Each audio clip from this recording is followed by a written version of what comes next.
Vamos, vamos a empezar entonces este estudio que se llama Dos cosas que tienes que hacer para ser salvo. La idea es, y vamos hoy a hablar un poco del contenido, de lo que vamos a ver en esta clase, de lo que vamos a hablar también con respecto al propósito. Y lejos de lo que alguien pudiera pensar, simplemente, bueno, hablar del Evangelio, pastor, es una cosa muy básica, muy sencilla, es algo muy, todos lo conocemos, eso es algo que ya realmente nos vamos a dar cuenta, y es mi anhelo, que al ir estudiando este tema, nosotros podamos ir desarrollando en nuestra propia mente un celo por, por entender que el Evangelio no es simplemente saber que uno es salvo, sino el hecho de aprender a predicarlo y hablarlo correctamente a otros.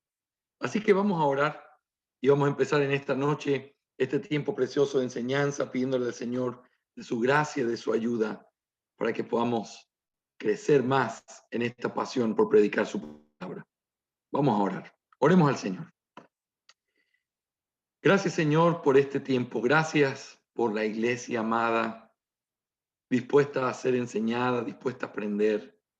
Te ruego, Señor, por tu gran misericordia, que tú puedas enseñarnos, capacitarnos, guiarnos, que tú puedas poner en nuestro corazón un peso mayor por tu palabra, por tu verdad, y que nosotros podamos seguir creciendo, Señor. Gracias por este tiempo.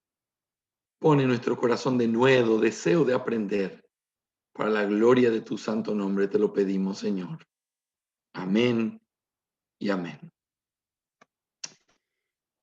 La forma en la que vamos a llevar a cabo esta clase que vamos a tener los días lunes, hoy solo es especial por lo que no pudimos hacerlo el lunes pasado, pero la forma en la que lo vamos a hacer es que básicamente voy a poner el texto del libro, vamos a ir leyéndolo juntos y vamos haciendo reflexiones profundas, importantes sobre este tema.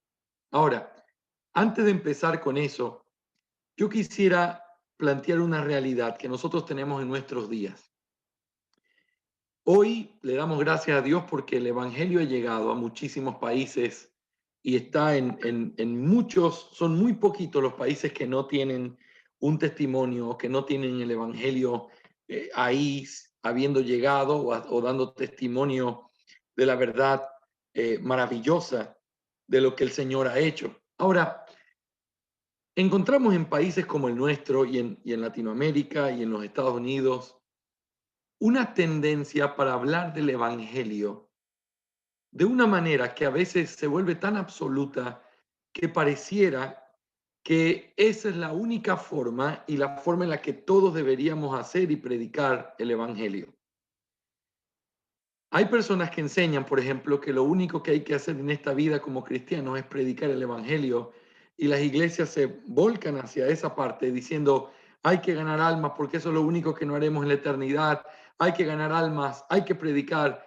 Y uno ve ese tipo de iglesias con muchísimos programas, saliendo a tocar las puertas, yendo a los parques, gritando en las esquinas, tratando de hacer que el Evangelio corra. Ahora, no estoy criticándolos. Lo que quiero es tratar de mirarlo de una manera apropiada. Y entonces la vida de ellos se convierte, y la vida de la iglesia y la misión de la iglesia se convierte en todo este tipo de campañas evangelísticas y movimientos y actividades evangelísticas, y eso es lo que hacen todo el tiempo. Ahora, el celo por el Evangelio, hay tanto que nosotros podemos aprender de iglesias como esa. Un celo real de predicar, de salir, de no tener temor, de hablar. Sin embargo, una de las grandes falencias y una de las cosas que uno puede evaluar es que hay mucha gente predicando sobre el Evangelio, pero no se está hablando apropiadamente del Evangelio. Lo vuelvo a repetir, hay muchas personas hablando sobre el Evangelio, pero al mismo tiempo no se está escuchando apropiadamente el mensaje del Evangelio. Porque el tipo de mensaje que se predica es un mensaje que tiene que ver con métodos humanos, la oración del pecador, tienes que hacer esto de tal manera, un proceso diseñado por hombres.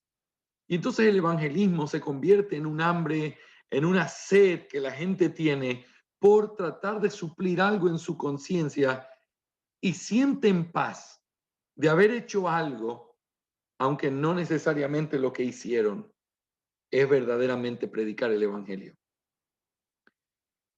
Por el otro lado, tenemos muchas iglesias que no hacen mucho por el evangelio y que no están dispuestas a hablar, a enseñar, a discipular, a predicar, sino que están tranquilas y disfrutando de lo que tienen como pueblo. Nosotros estamos felices como somos, pastor, no necesitamos nadie más, aquí estamos bien, los cultos significan estar entre nosotros, y eso se convierte también en una tendencia completamente negativa, equivocada de la misión que la iglesia recibió. Mis hermanos, la iglesia tiene la misión de predicar el evangelio hasta lo último de la tierra. Y aunque hay muchas personas que lo están haciendo, la verdad es que mucho del enfoque de entender el verdadero evangelio se ha perdido.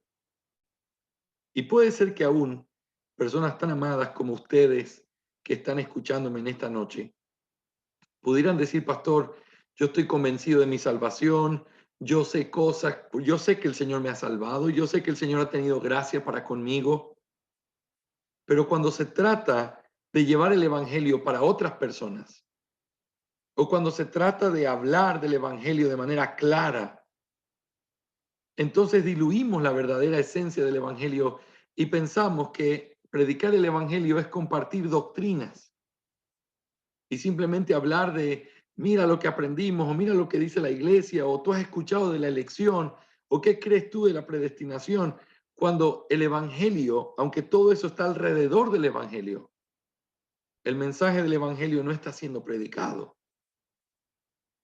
Entonces, lo que tiene que estar claro para nosotros en esta noche y a través de este pequeño curso que vamos a tener de algunas semanas, es que el propósito fundamental es conocer bien el evangelio, definir bien el evangelio para poder predicárselo a otros. Todos nosotros tenemos la tarea de tener que llevar el evangelio a otras personas. Hemos estado orando por esto. La hermana Piedacita pedí ayer oración por sus padres porque les está predicando el evangelio. Siempre Conita nos está pidiendo oración por esta amiga o por aquella porque le está predicando el evangelio. Y así muchos de ustedes todo el tiempo pidiendo oración porque están tratando de hacer obra de evangelista. Y les voy a decir una cosa, esa es la parte gloriosa del ministerio. Y lo que queremos a través de esta clase es poder potenciar ese corazón que Dios nos ha dado, porque aquel que no se preocupa por el alma de otros, lo más probable es que nunca haya nacido de nuevo. Pero aquel que tiene un amor, un deseo por otras personas, por el alma de otras personas, es porque no podemos callar lo que hemos recibido. ¿Cómo podríamos cerrar nuestros labios y no publicar las cosas que Dios ha hecho con nosotros? ¿Cómo podríamos no hablar después de tantas maravillas y tantas verdades que Él ha tenido y Él ha hecho a pesar de nosotros? Mis hermanos, predicar el Evangelio es un asunto natural de un corazón regenerado. Pero aún los corazones regenerados necesitan volver a purificar su entendimiento del Evangelio para saber cómo predicárselo a otras personas. Y ese es el propósito de esta clase, que va a ser corta de algunas semanas, pero que tiene el propósito de llevarnos a entender eso. Así que lo que vamos a hacer hoy es introducirnos en este libro, lo voy a ir leyendo, voy a parar, vamos a comentar, porque la idea es tratar de sacarle el máximo provecho, ¿ok? Voy a compartir con ustedes mi pantalla aquí para que todos puedan verlo. Voy a hacer la letra un poquito más grande. Voy a ir leyendo y vamos a ir prestando atención a algunas cosas. Ok, el prefacio de este libro. ¿Por qué estudiarlo? ¿Por qué leerlo? Miren las palabras del autor y cómo empieza. Estoy firmemente convencido de que libros como este deben ser escritos para servir a Dios y a los seres humanos. Por lo tanto, estoy convencido de que hay que dar a los lectores potenciales una idea clara de qué tipo de libro es el que están comprando. En este caso, nosotros que estamos estudiando. Hay pocas cosas tan frustrantes como pasar un tiempo valioso leyendo un libro o tomando un estudio solo para descubrir que ese tipo de libro o ese estudio que pensábamos que era de una u otra manera, no terminan dándolo lo que nosotros esperábamos que nos dieran. Así que aquí mismo déjame decirte cuál es el propósito de este libro llamado Dos cosas que debes hacer para ser salvo. O mejor dicho, déjame comenzar diciéndote cuál no es el propósito de este libro o de este estudio. Este libro no es para simplemente regalar a la mayoría de tus amigos no cristianos sin ninguna explicación previa. Tampoco es un tratado o un folleto evangelístico. Espero que pueda ayudar a algunos de los amigos si se los das, pero si lo haces, probablemente vas a tener que sentarte con ellos y ayudarles a entender lo que este libro enseña en algunos puntos cruciales. Y eso me lleva al propósito de este libro. Este libro está destinado a ayudar a comunicar el evangelio de forma clara, precisa y por lo tanto eficaz a los demás. Creo que puede ser útil como una herramienta o ayuda o como una base para un estudio bíblico evangelístico en el que enseñas el evangelio a tus amigos usando los dones que Dios te ha dado. También puedes usar este libro, y creo que es el uso principal que este tiene, para capacitar a los cristianos que quieren aprender cómo comunicar con mayor precisión y por lo tanto de manera poderosa lo que el Evangelio requiere a los demás. En otras palabras, aunque este libro puede ser usado como base para un estudio bíblico evangelístico, es principalmente un estudio bíblico para evangelistas y también para aquellos que quieren serlo. Esta entonces es la razón por la que escribí este libro. Quiero participar en el gran llamado misionero y evangelizador de la Iglesia de Jesucristo. Quiero ayudarte a cumplir un papel más efectivo en esta gran comisión. Creo que una iglesia sin un corazón misionero y evangelizador no es una iglesia cristiana. Anhelo que su iglesia se desarrolle y sea productiva en su llamado misionero y evangelístico. Hay personas mejores que yo para dirigir estudios bíblicos, evangelísticos y contarle a los amigos sobre Cristo. Anhelo ser mejor en eso, pero veo los dones que otros tienen, los admiro y sé que nunca alcanzaré su facilidad para compartir el Evangelio. Necesito, de hecho, la iglesia necesita gente con una facilidad y dones así para compartir el Evangelio con amigos inconversos. Lo que quiero hacer en este libro es ayudar a los cristianos dotados que acabo de mencionar y a todos nosotros a entender con más precisión, a hablar con más cuidado y así compartir más poderosamente el Evangelio de Jesucristo. Por supuesto, hay algunos que desprecian la necesidad de una comprensión cuidadosa y clara del Evangelio. Ellos dicen, salgamos ahí afuera, compartamos lo que sabemos y amemos a la gente. Bueno, ciertamente necesitamos ser celosos, amar a la gente y mostrarles que los amamos. Sin embargo, nuestro amor no es el Evangelio, ni nuestro celo es un sustituto del Evangelio, el cual es poder de Dios para salvación. Si nuestro celo y amor no son el Evangelio, que es el poder de Dios para salvación, entonces, cuanto más claramente conozcamos y comuniquemos el Evangelio, mejor podremos llevar su poder a las almas de los hombres. Un estudio como este es, por lo tanto, es esencial cuando vastas áreas de la verdad del Evangelio están siendo erosionadas por la marea de ignorancia bíblica que nos rodea.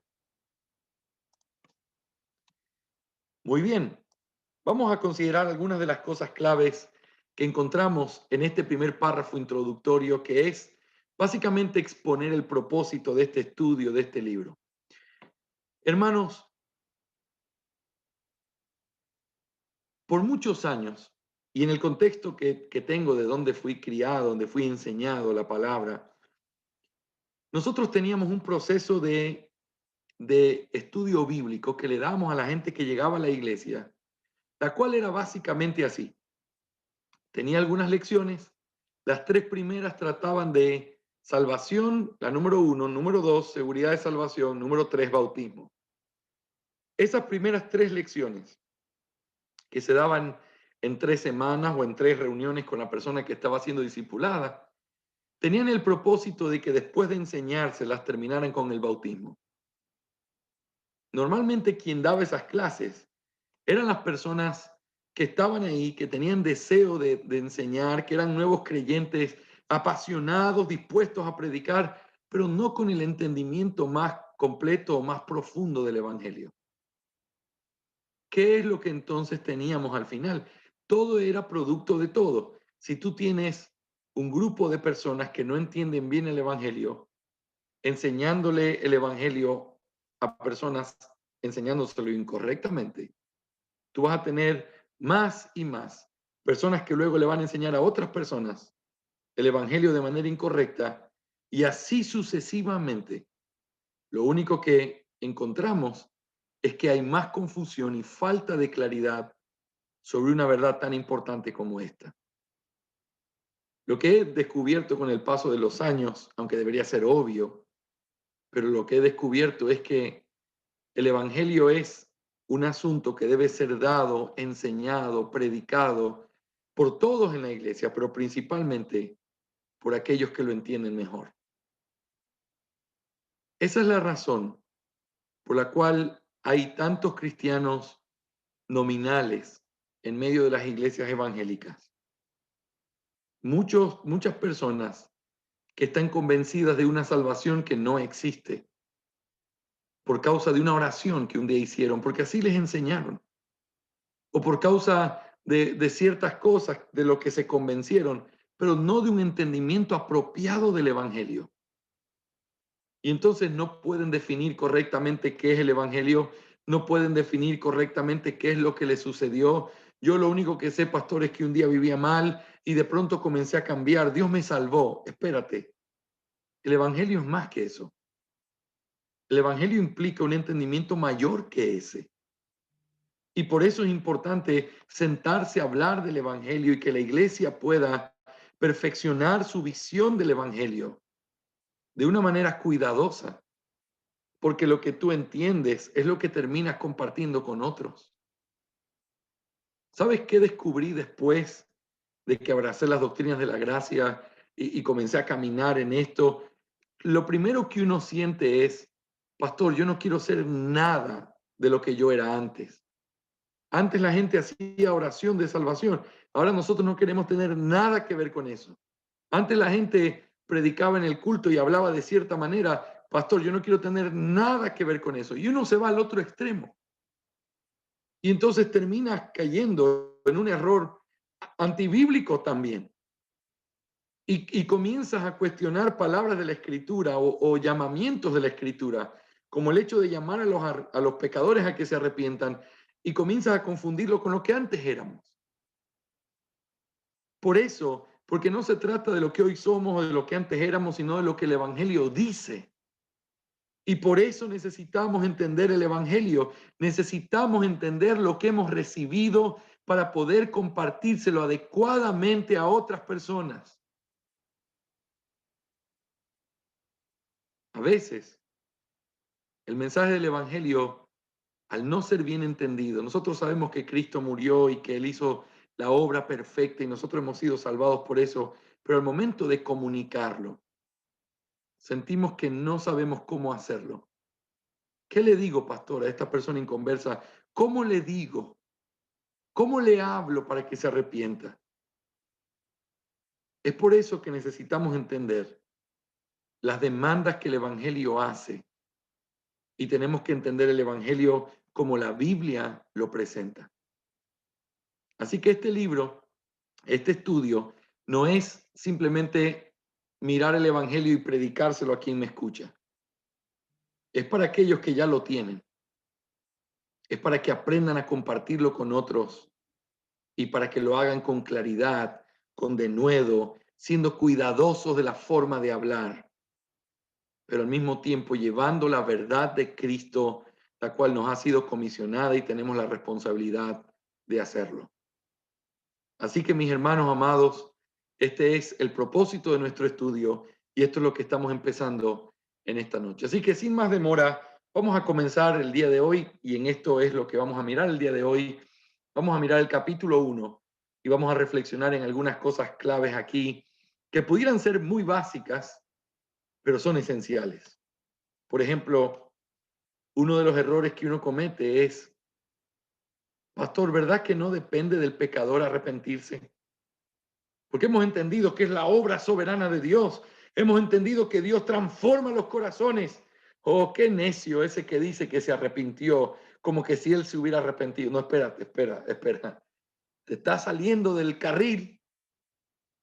Claro que la salvación es una obra soberana de Dios, pero hay cosas que el pecador tiene que hacer y que la Biblia le demanda que tiene que hacer y que como predicadores del Evangelio tenemos que pedirle que las haga para poder ser salvo.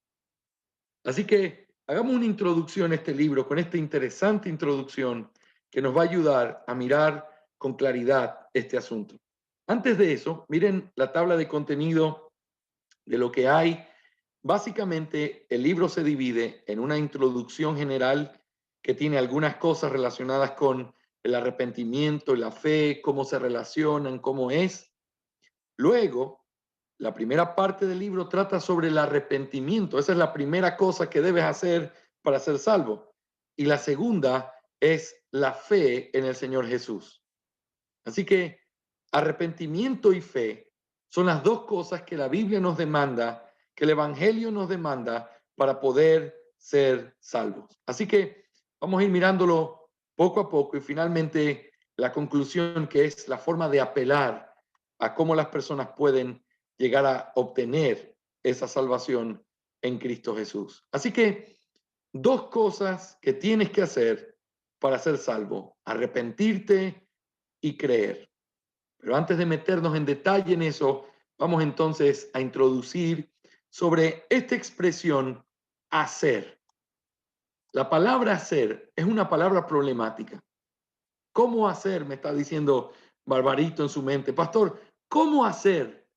Si Cristo ya hizo todo, ¿de qué me está hablando usted? Bueno, aquí es donde tenemos que ser cuidadosos en definir, porque hay una distinción entre querer hacer para ser salvo, que tiene que ver con querer ganar la salvación por méritos, y el requerimiento que Dios te hace de lo que tienes que hacer para recibir aquello que Cristo ya hizo por ti.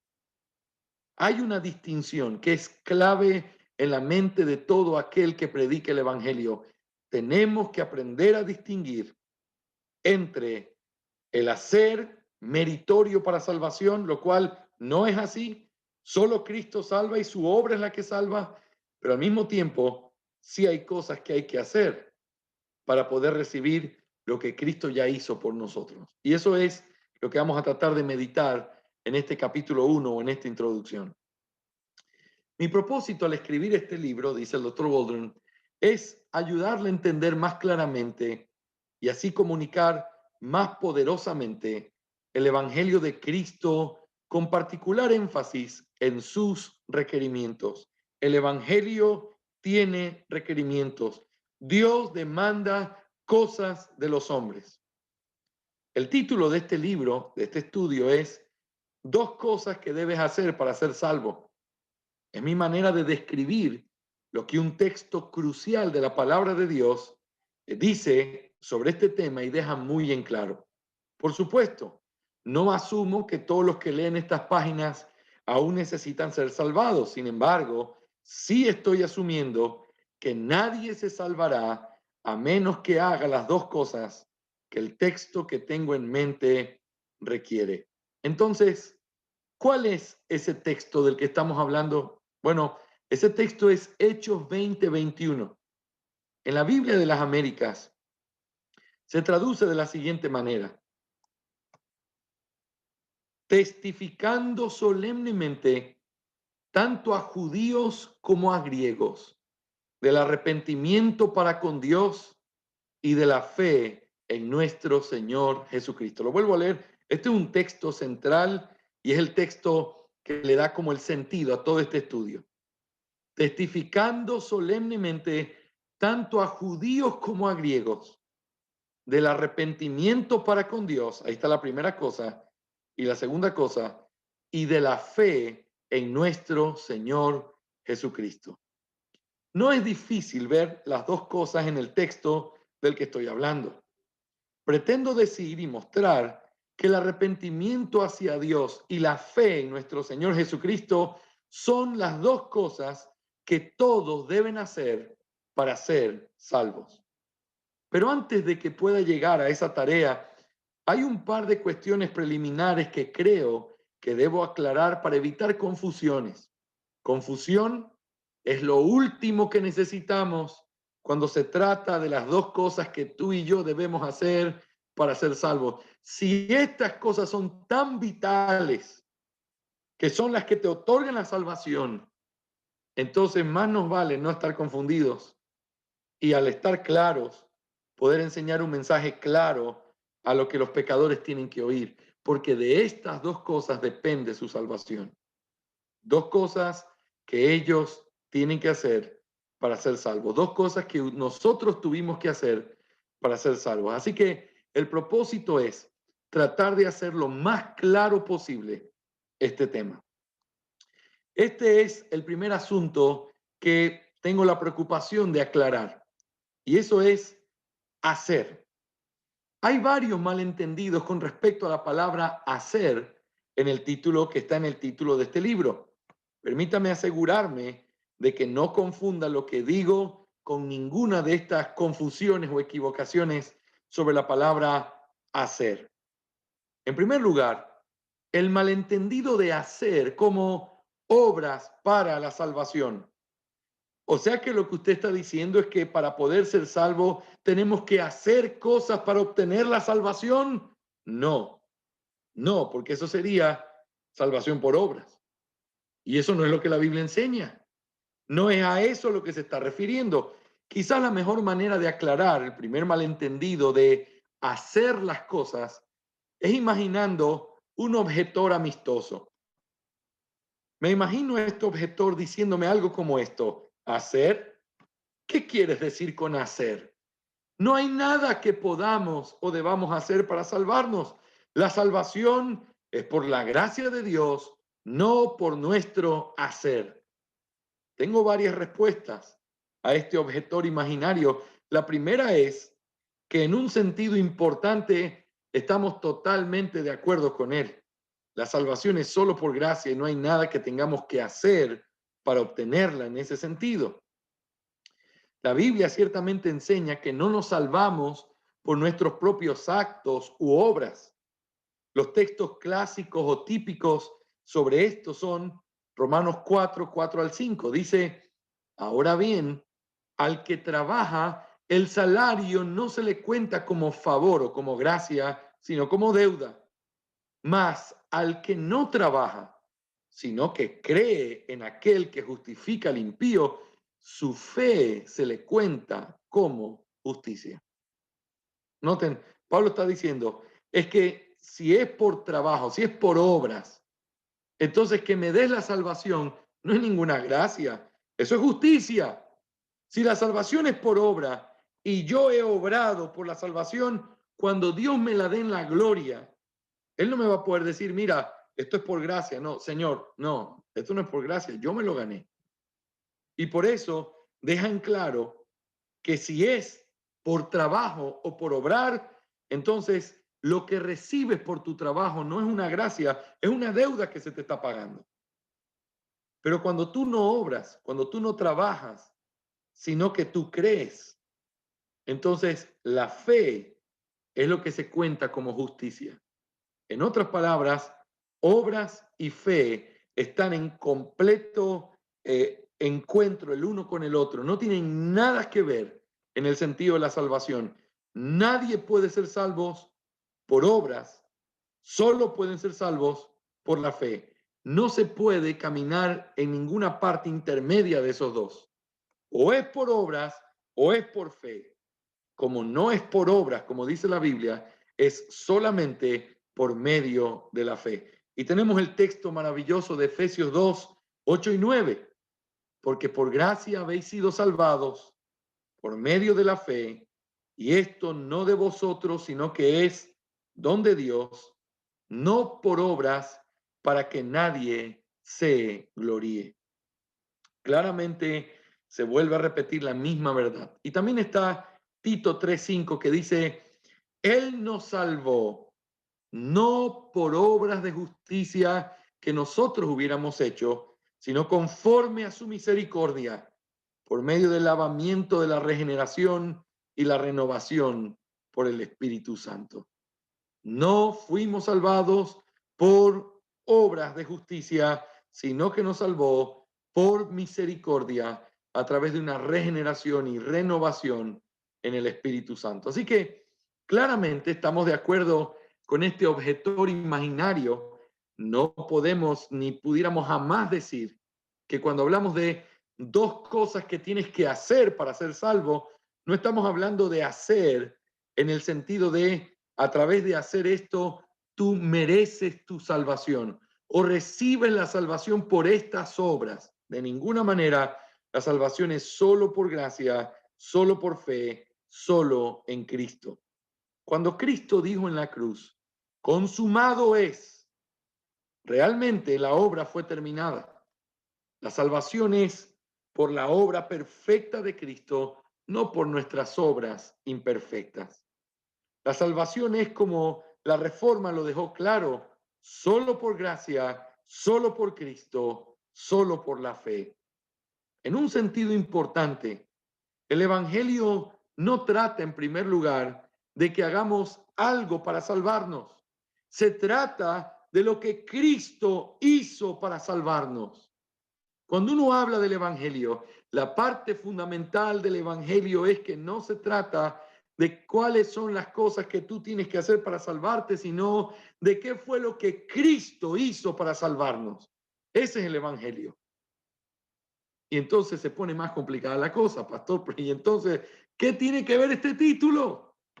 ¿Cómo dos cosas que hay que hacer para ser salvo si el Evangelio primariamente no se trata de lo que nosotros hacemos, sino de lo que Cristo hizo? Bueno, eso nos lleva entonces a tener que hacer un análisis teológico un poco más profundo que no se puede quedar simplemente en una definición general. No hay nada que hacer. No, espera, vamos un poco más allá. Mira con atención lo que dice ahora. ¿Cómo me atrevo entonces a hablar de hacer algo para ser salvo? Es una buena pregunta.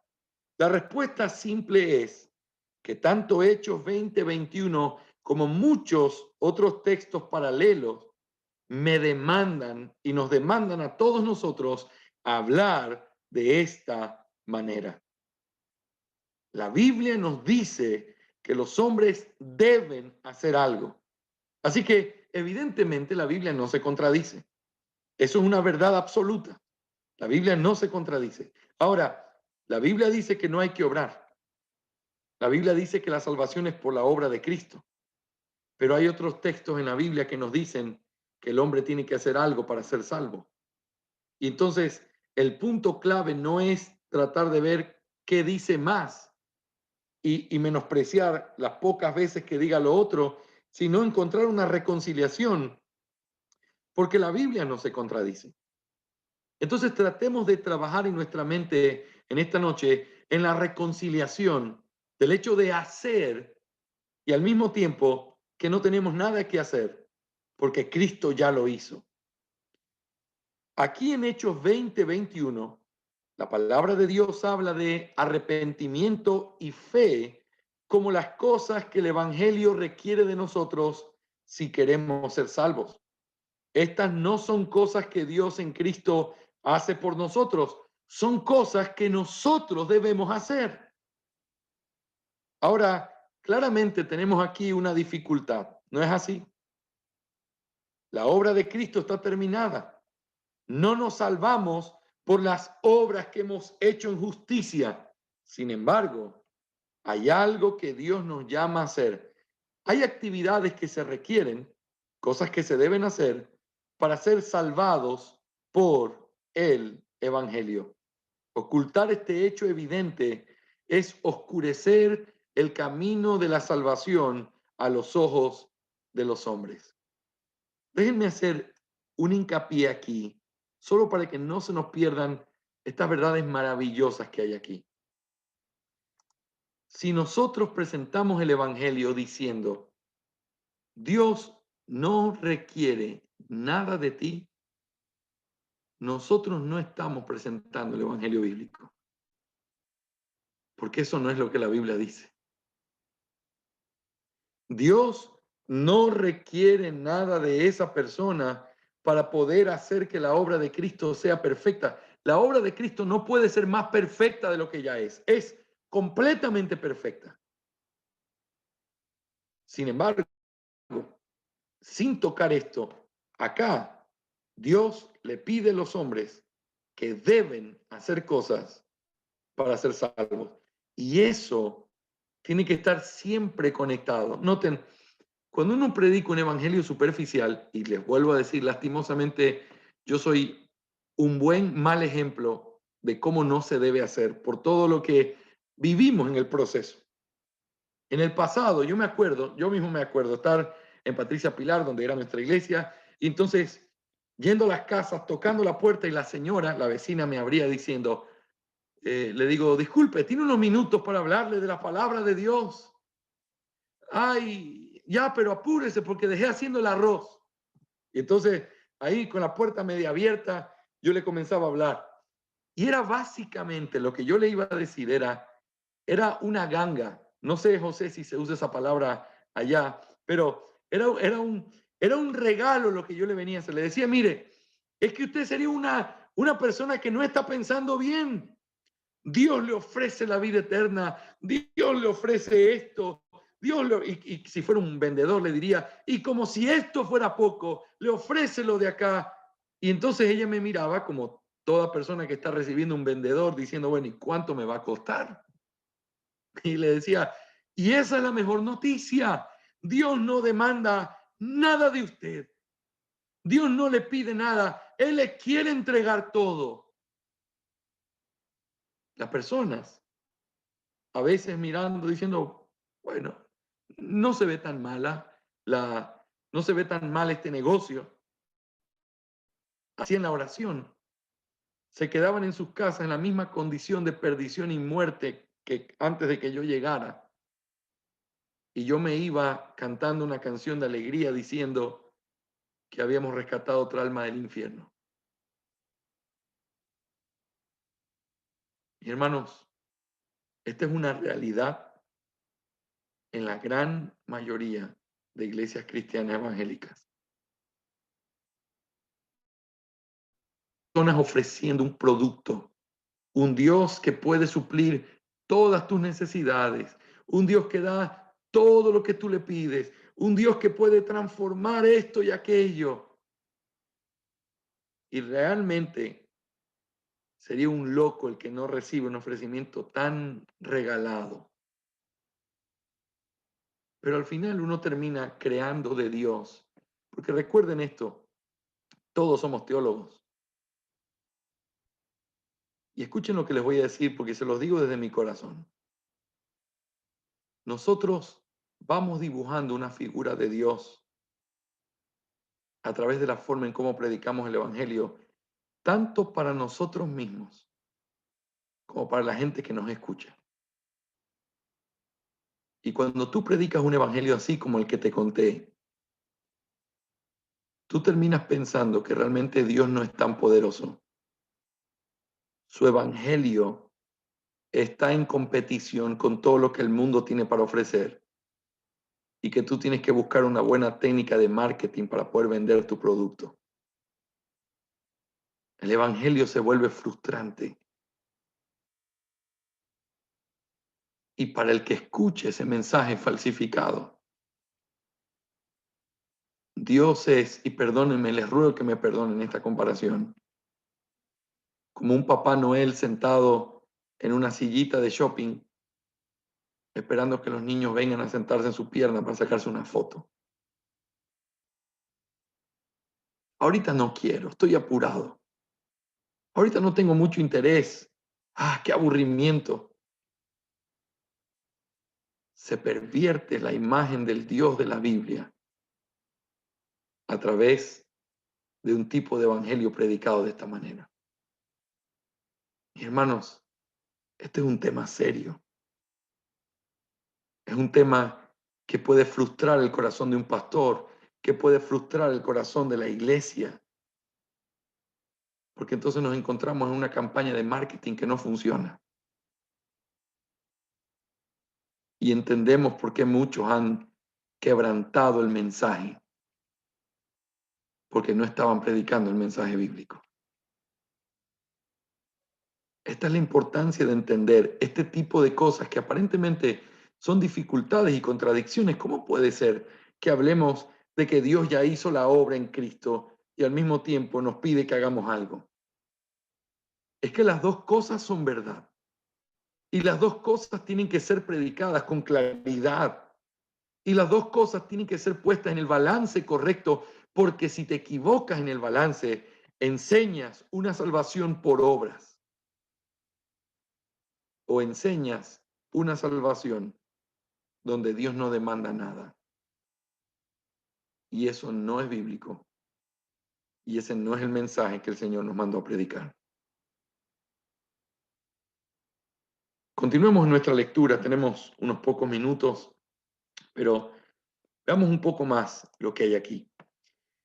Claramente debemos distinguir entonces entre dos tipos de hacer. Tal vez pueda ilustrarlo para usted. Escuchen esta ilustración, está mortal. Uno de mis compañeros pastores prefiere conducir en vez de volar. Supongamos que tiene problemas con su camioneta que va de Kentucky a California. Eso es lejísimo. Y dice el doctor Waldron, ese sí que es un problema serio, quedarse botado en la vía yendo de Kentucky a California. En algún lugar de Arizona, su vehículo debe ser remolcado al mecánico más cercano. En la buena providencia de Dios, el hombre que lo atiende es un buen mecánico y después de varias horas, la camioneta está arreglada. Ahora, escucha lo que dice el mecánico cuando le da a mi compañero pastor la llave de su furgoneta o de su vehículo. La obra está completa o está hecha. No queda nada por hacer. Todo lo que tienes que hacer es ponerla en marcha. ¿Ves lo tonto que sería que mi compañero pastor dijera, pero si no hay nada más que hacer, ¿por qué necesito esa llave? ¿Y por qué tengo que ponerla en marcha?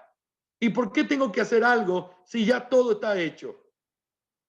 Todo el mundo sabe que el mecánico habla de dos tipos de hacer completamente diferentes.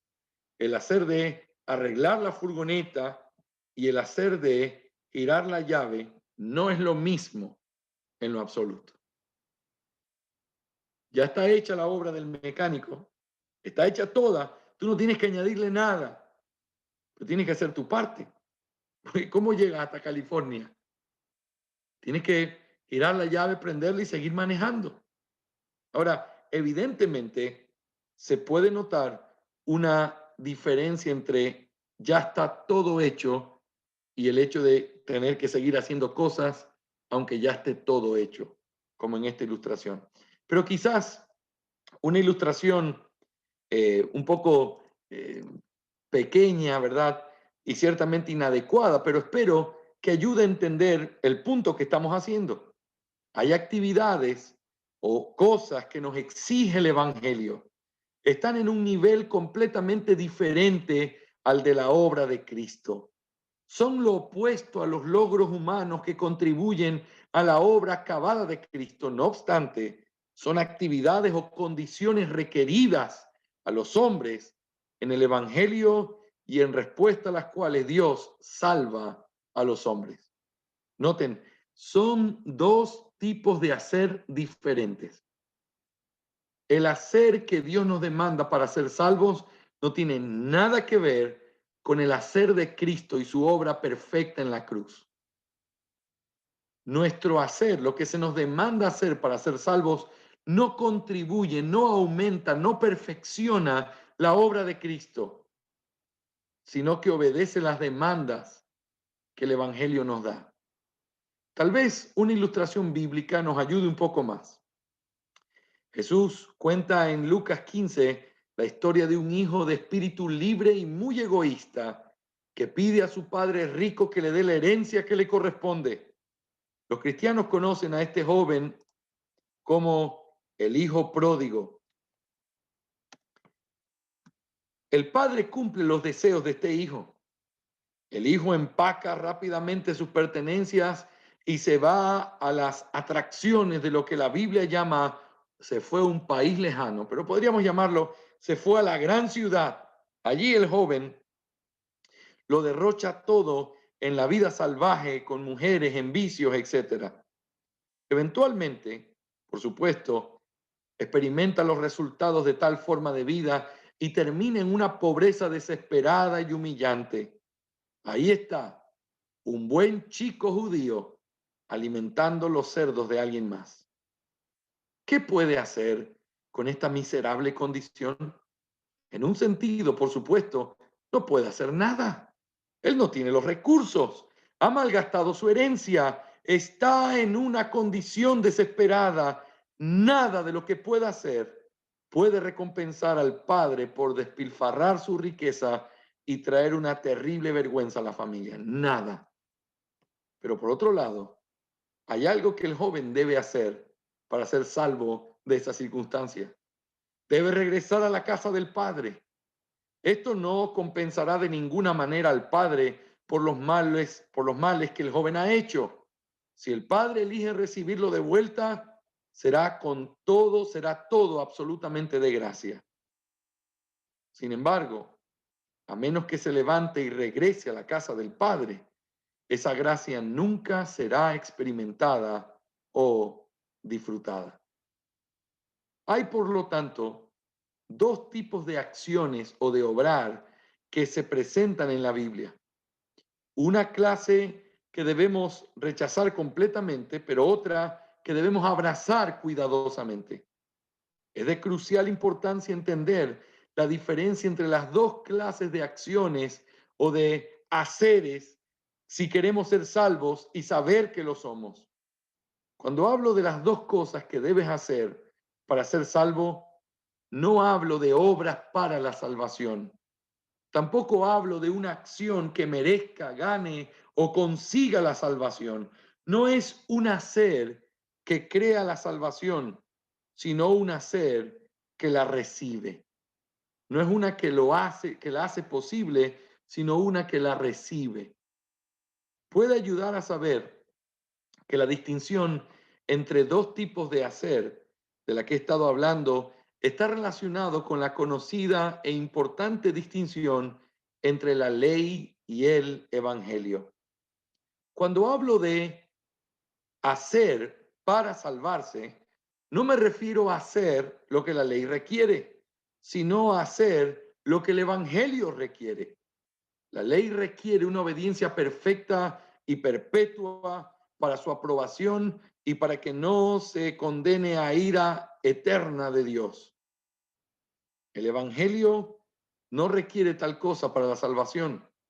Para que sean aceptados por Dios, solo se requiere arrepentimiento hacia Dios y fe en nuestro Señor Jesucristo. Tal vez esto ayude a comprender la distinción que tengo en mente. Los fieles maestros cristianos han insistido en que la fe salvadora es, en un sentido, pasiva. No gana o construye la salvación, simplemente recibe y descansa en una salvación divinamente construida, constituida, dada. Desde esta perspectiva, la fe es pasiva y no hace nada. Sin embargo, dado que la mente y la voluntad humanas son activas en recibir y descansar en la salvación de Dios, en otro sentido, es algo que el humano debe hacer. El humano debe hacer. Así que hemos visto a través de dos ilustraciones lo que pudiera ser un entendimiento más apropiado, más fácil para poder hacer esta distinción entre estos dos tipos de hacer. Hay contradicción en la mente cuando uno no hace esta distinción, pero cuando uno ve la distinción, entonces ya no hay contradicción, porque el hacer que tiene que ver con la salvación, que tiene que ver con las obras de Cristo para salvación, el hombre no hay nada que pueda hacer. Es una locura pensar que el hombre puede hacer algo. El hombre nace descalificado y quebrantado completamente, perdido en sus pecados. Pero por otro lado, la Biblia te dice que hagas. Ese hacer, y es una interesante distinción que hace el doctor Waldron, es la diferencia entre la ley y el evangelio. La ley demanda, la ley pide que se cumplan ciertos estándares. El evangelio también demanda, pero no demanda esos estándares, demanda para poder dar la gracia y el cumplimiento de los estándares que fuera imposible recibirlo de otra manera. Así que hay cosas que el hombre tiene que hacer para ser salvo, pero esas cosas no perfeccionan la obra de Dios. Esas cosas no perfeccionan lo que Cristo hizo. Esas obras lo que hacen es tomar lo que Cristo hizo en su lugar. Así que cuando uno hace esta distinción, encuentra una manera apropiada de predicar el evangelio bíblico. Mis hermanos, la salvación es del Señor. Y la salvación es de principio a fin una obra del Señor. Pero que nunca nuestro entendimiento calvinista de lo que la Biblia enseña nos anula el entendimiento de que hay una responsabilidad humana. Dicho de otra manera, el calvinismo bíblico, lo que creemos que es la enseñanza bíblica, tiene un equilibrio perfecto entre una soberanía de Dios que es inquebrantable y una responsabilidad humana. Los hombres son responsables y por eso los hombres se les ordena que se arrepientan, se les ordena que crean. Pero ese creer y ese arrepentirse no suman a lo que Cristo ya hizo, sino que son el instrumento que permite que ese hombre se apropie de lo que Cristo ya hizo. Esa distinción es clave. Déjenme simplemente hablar de dos o tres cosas prácticas más y vamos a cerrar nuestra clase por hoy. Les quiero robar solamente una hora por semana porque tenemos muchos tiempos de estudio y no quiero pasarme con eso. Pero es importante entender que cuando un predicador está hablando, por ejemplo, cuando yo estoy predicando desde el púlpito, ustedes deben siempre saber que es mi responsabilidad, como la es de todos los predicadores, tener que llamar a los pecadores a que se arrepientan. Como salimos de esa gente que hacía, vengan acá, pónganse en pie, pasen adelante, levanten su mano, háganlo de acá, nosotros decimos, no, eso ya no hay que hacerlo. Ahora estamos en esta doctrina bíblica, ya no tenemos que llamar a los pecadores. Sí, quizás no llamarlos a venir al frente, quizás no llamarlos a ponerse de pie o levantar su mano, pero siempre llamarlos al arrepentimiento, siempre llamarlos a la fe, porque eso es lo que Dios demanda de ellos. Yo no puedo decir que prediqué el evangelio en el culto si yo al final de la predicación no ruego a los pecadores que se arrepientan y crean, porque eso es lo que Dios dice. Ahora, en un sentido, y escuchen, esto es un poco paradójico, pero es importante saberlo. En un sentido, es exactamente lo que pasó con el profeta cuando tuvo que pararse en el valle de los huesos secos, en esa visión, y el Señor le dice, predica. Y yo me imagino la cara, yo le hubiera puesto una cara, Señor, pero ¿cómo predicas? Y aquí hay muertos, ¿quién me va a escuchar? No, no, no, no, no, tú predica. Y comienza a predicar, y mientras predicaba, sucedió el milagro. ¿Y qué consistía el milagro? Los huesos comenzaron a unirse con las coyunturas y de pronto de todo ese cementerio comenzaron a ver personas que escuchaban. ¡Wow! Escuchen, ese es el milagro de la regeneración. Y cuando un predicador está hablando desde el púlpito a inconversos, está hablándole un valle de huesos secos. El no ya lo tenemos segurito, porque los muertos están muertos. Pero el sí es siempre una posibilidad y es una realidad cuando el Espíritu Santo sopla vida, cuando se predica su palabra. Por lo tanto, escúcheme bien, estudiantes de la escuela pastoral y todos los predicadores de nuestra iglesia, y también predicadores paraguayos que me escuchan. Cuando uno predica el evangelio desde el púlpito, siempre debe llamar a los pecadores a que se arrepientan. Siempre. Porque en eso consiste el evangelio. Y es una responsabilidad que tenemos. Ahora, vamos a seguir hablando en nuestras próximas clases un asunto importante. Cuando salimos de Patricia Pilar y llegamos a Santo Domingo, los primeros 6 meses tuve que dedicarme a algo que es lo que menos me gusta en esta vida.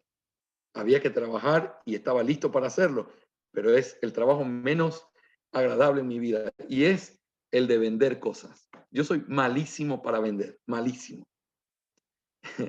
Después les cuento un par de anécdotas sobre las ventas, pero el tema es que cuando uno está en las ventas te enseñan a que tú tienes que hacer el famoso cierre de la venta.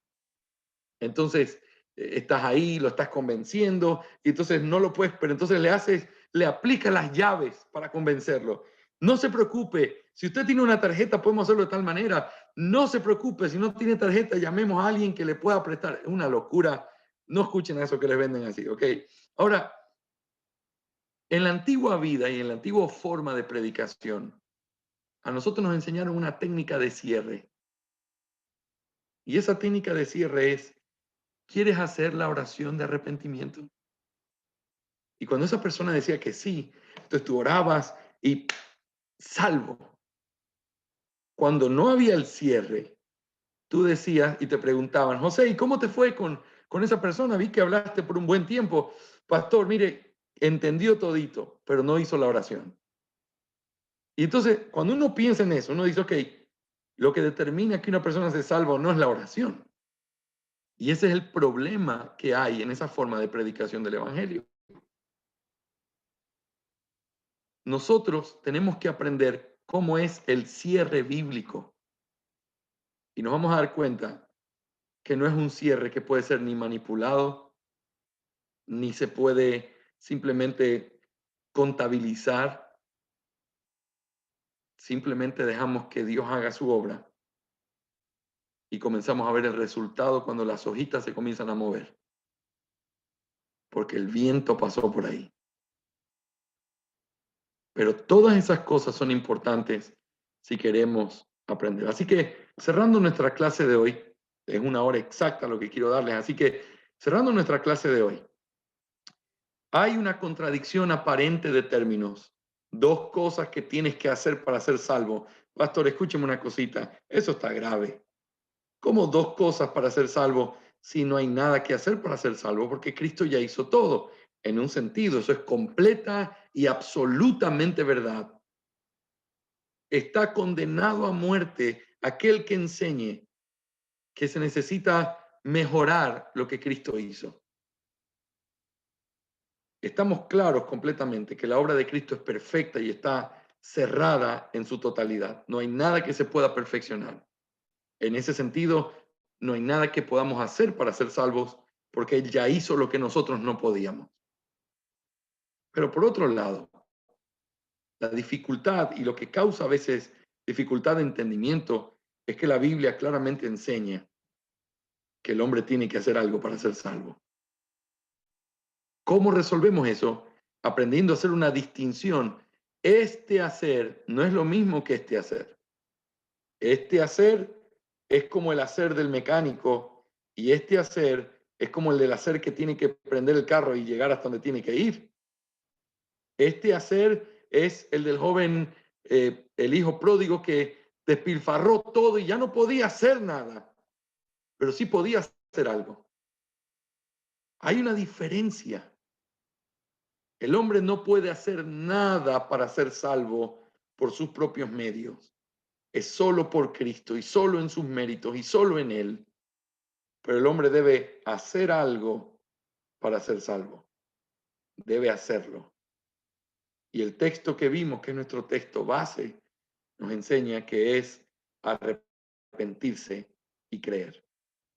En las próximas clases vamos a ir profundizando sobre este tema, analizando, porque hay que entender cómo se conecta la fe y el arrepentimiento. Y luego hablaremos solo del arrepentimiento y luego hablaremos solo de la fe. Así que por hoy hemos terminado nuestra clase, pero quiero saber si hay alguna pregunta que quizás está ahí pendiente, que alguno quizás quisiera hacerla o algo que no quedó claro. Con muchísimo gusto vuelvo a repetirlo. Lo importante es que estos principios, y voy despacio a propósito, no quiero llenarlos con 3 horas de clase y después que el otro día tengamos que utilizar 2 para recordar lo que ya nos olvidamos, sino poner bien la base sobre lo que tenemos que aprender. Mi pregunta en esta noche es, ¿estamos claros sobre esta base? Hay una aparente contradicción, pero no es una contradicción. No hay nada que el hombre pueda hacer para ser salvo, pero el hombre tiene que hacer algo para ser salvo. Esta obra es lo que lo salva en Cristo Jesús. Esta es cómo se apropia de la obra que Cristo hizo por él. Esas dos cosas siempre tienen que ser predicadas cuando uno predica el Evangelio. ¿Preguntas o comentarios? Siéntanse libres, mi Grecita. Todos son bienvenidos a preguntar lo que quieran. Son muy, muy bienvenidos.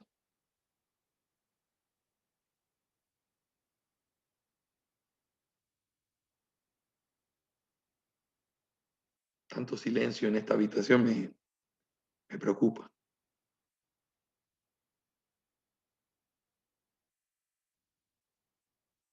Mi Sandrita, ¿estamos claritos como el agua, no? Bien. Muy bien. Barbarito también. Estoy preparando una artillería pesada que se va para Cuba en Navidad, así que vamos a meter candela en esa isla.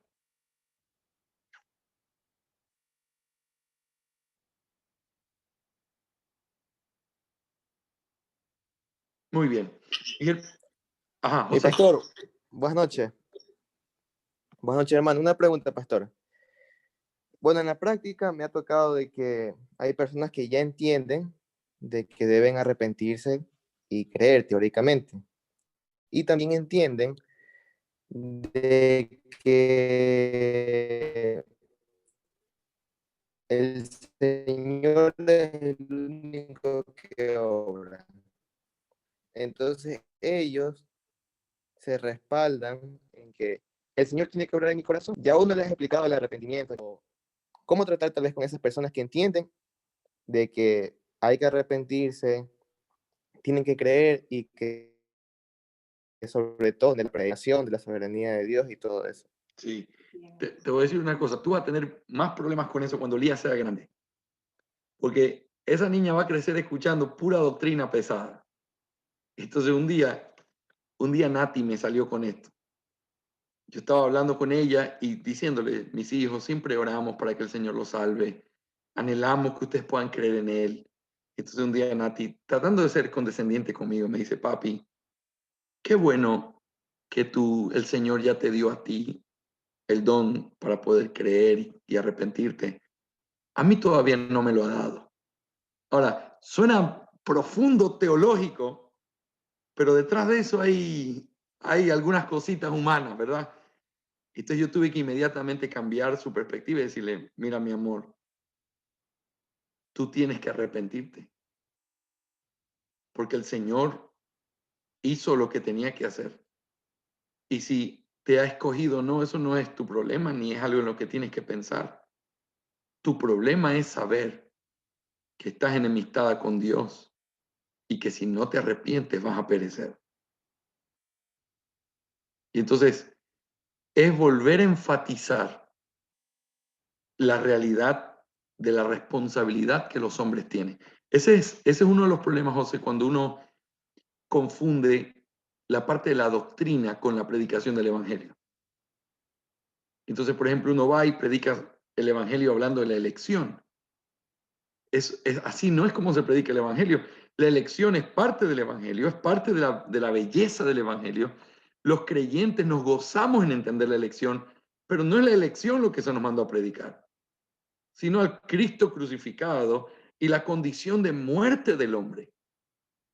Entonces, si yo predico la elección, la conclusión correcta de mi cierre sería esta. Bueno, hemos terminado esta conversación. Yo sé que esto fue la providencia de Dios. Ahora solo resta saber si tú eres un escogido de Él. ¿Cómo resuelves eso? Bueno, pastor, pero ¿cómo será? ¿Es una luz que aparecerá una mañana? ¿Es algún texto que usted lea y de pronto aparezca mi nombre?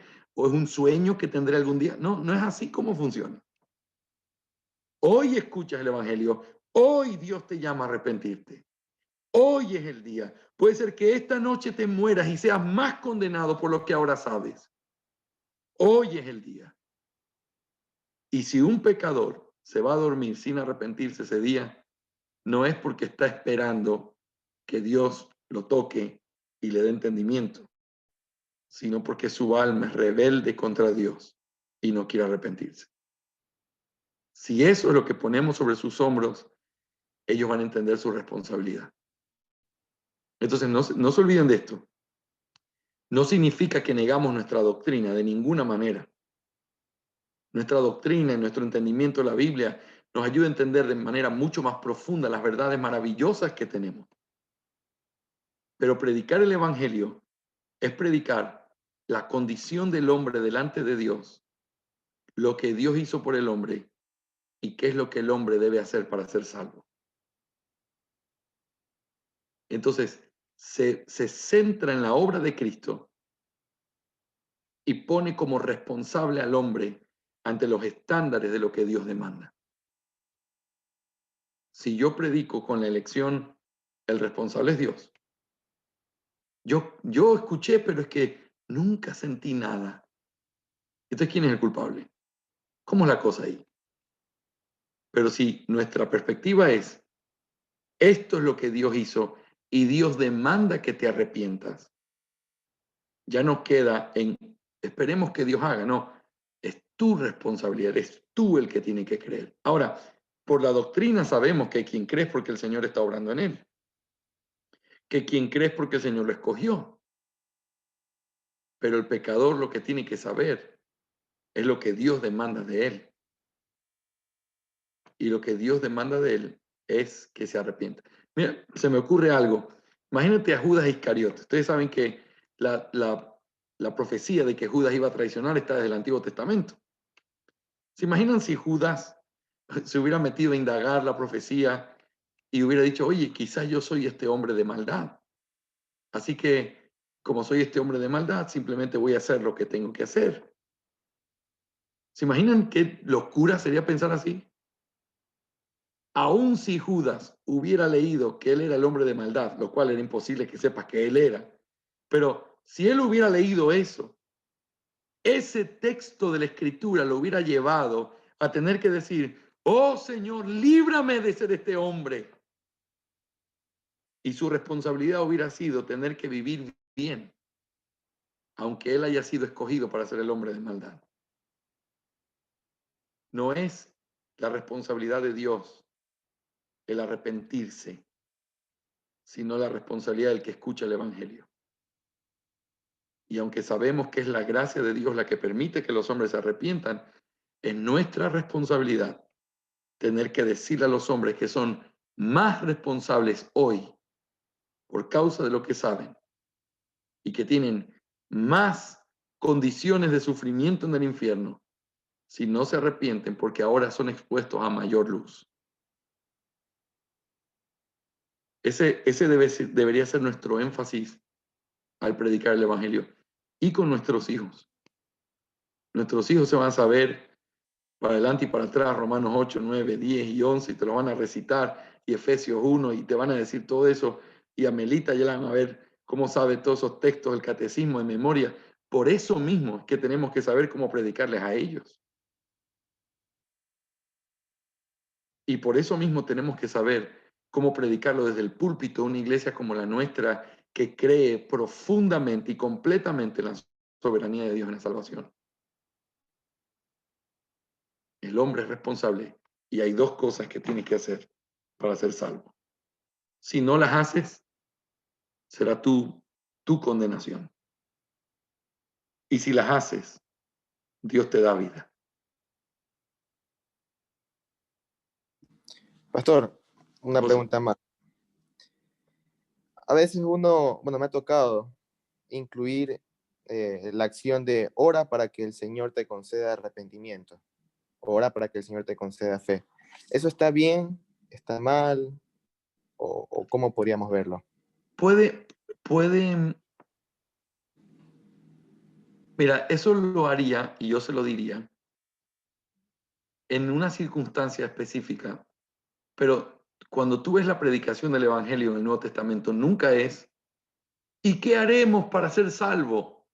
Pedro no le dice, pídanle a Dios que les ponga fe en el corazón y cuando eso pasa, entonces arrepiéntanse y bautícense cada uno. Es algo que apela a ellos.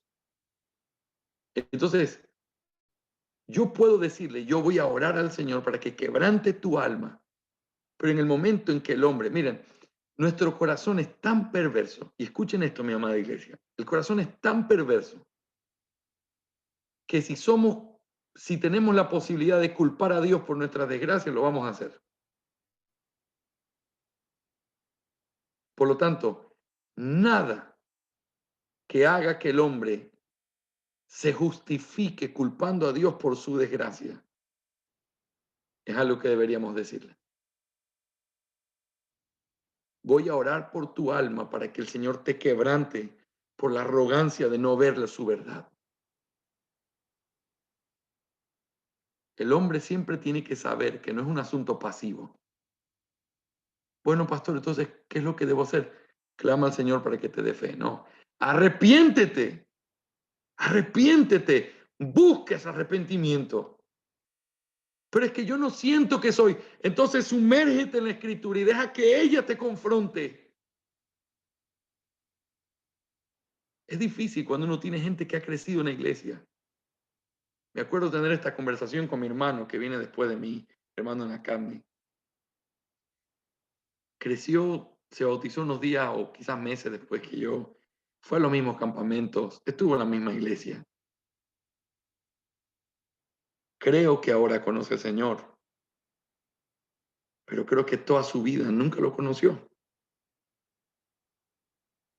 Y uno de esos días duros, hablando con él en su pecado, él me decía, pero es que yo sé lo que Cristo hizo, yo entiendo lo que Cristo hizo, y yo a veces oro, y yo le digo que me arrepienta, pero no tengo realmente, y yo le dije, entonces si realmente estás interesado en que eso sea así, no te levantes de tus rodillas hasta que tú no estés convencido de que Él te ha perdonado. Porque si no es así, realmente no estás arrepentido. Pero noten cuál es el énfasis. El énfasis nunca es pasividad, nunca. Es busca, aférrate, arrepiéntete, corre al Señor. Y ese es el énfasis que vamos a ver en nuestro estudio, que es el énfasis que el Señor hace. El hombre debe hacer.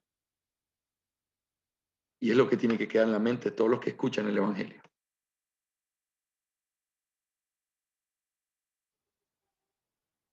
¿Sí, mis hermanos? Gracias, pastor. Muy bien, anhelo con muchísimo gusto, mi José. Anhelo que estas clases nos ayuden a hacer prácticas y a hablar de estos temas, vayan perfeccionando nuestra visión y nos permitan seguir creciendo.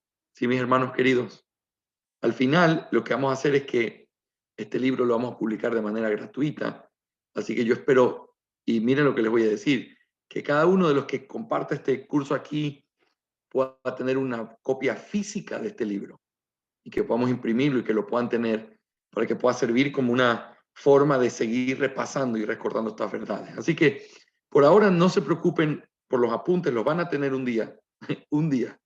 No es un día profético, pronto. Pero Pero tomen apuntes. Me encantó ver a algunos de ustedes con una pluma en su mano, con hojas.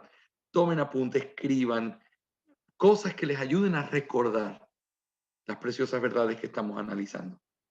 Sí, mis hermanos, les agradezco a todos por su interés, por el deseo de estar aquí, por estar ahí. Aunque no me prendan la cámara, yo me resiento un rato y después se me pasa, pero así es. Y ahí comienzan a aprenderla todos. Y, no, está bien. Muy bien, vamos a orar y vamos a terminar el día de hoy pidiéndole al Señor que estas verdades puedan causar un impacto profundo en nuestras vidas. Oremos al Señor. Te amamos, Señor, y lo que queremos es serte fieles. Pon en nosotros de nuevo pasión por las almas, responsabilidad por saber la parte que nosotros tenemos en esta gran comisión. Y Señor, por eso te pido que purifiques nuestra mente de un mal entendimiento del Evangelio. Queremos honrarte, Señor. Queremos darte la gloria en todas las cosas. Gracias por mis hermanos. Que estas verdades puedan traer mucha luz a nuestro corazón, ánimo, y que puedan servir para nuestro crecimiento espiritual. Te lo pedimos y suplicamos en el nombre de Cristo Jesús. Amén y amén. Que el Señor les bendiga.